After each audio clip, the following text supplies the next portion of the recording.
In order to impeach a witness on the stand at the time of trial, to show that they are not credible, we can interpolate deposition clips or transcripts. We first start by dignifying the deposition. For example, we'll ask questions such as, you know you had your deposition taken? Yes. That's a session of court? Yes. You're sworn under oath? Yes. There was a court reporter there? Yes. The lawyers were present? Yes. It was a legal proceeding and you provided your testimony? Yes. And it happened on this date? Yes. And you read all these admonitions about what it means to give a deposition, correct? Yes. You got the transcript of the deposition afterwards. You had a chance to review it and change it and signed it, correct? Yes. And then we'll pause. We'll pause the trial testimony and ask the court permission to play the video clip of the deposition. We'll say, Your Honor, this witness was deposed on so-and-so date. The transcript was lodged with the court. I'd like to play or read the portion of the video from the deposition.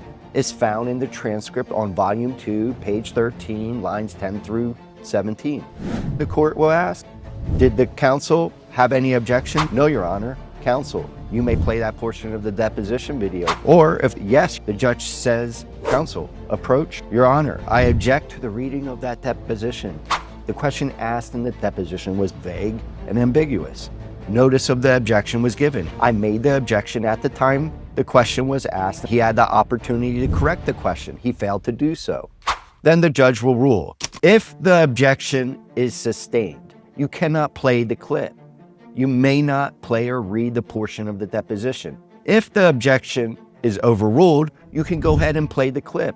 You may play or read the question asked and the answer given. But do not read that objection into the record if it was asserted during the deposition. You can play the deposition clip or read the deposition transcript.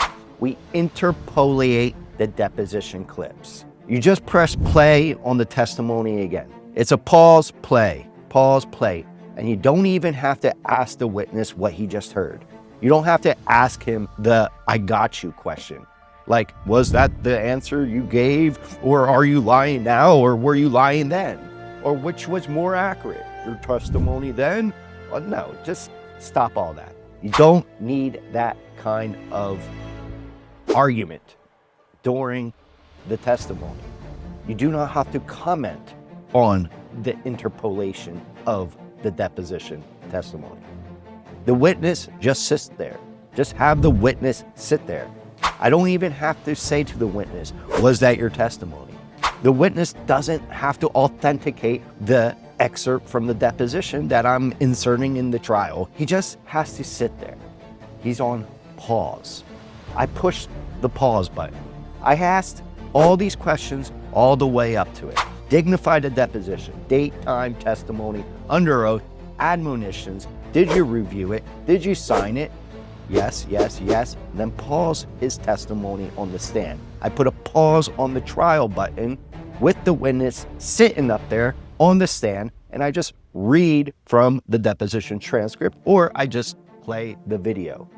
As a practical note, video is always powerful. Always record your deposition. And then we just move on to the next topic.